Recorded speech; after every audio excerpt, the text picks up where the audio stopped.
Bütün Azərbaycan Meksikadan salam olsun. Mən Ləci Pəhlivanı. İndi bütün nə qədər dünyada pəhlivanlar, güclü qol güləşçiləri var, sırf bilək gücünə aiddir.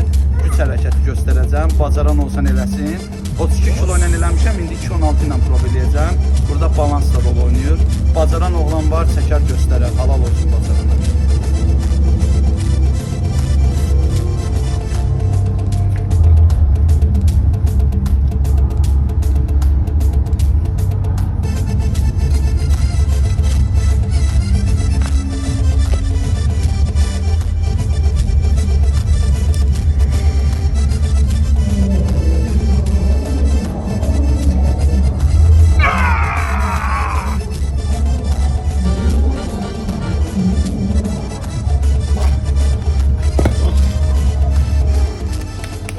Yerə dəymə. Sagra Lezgiya!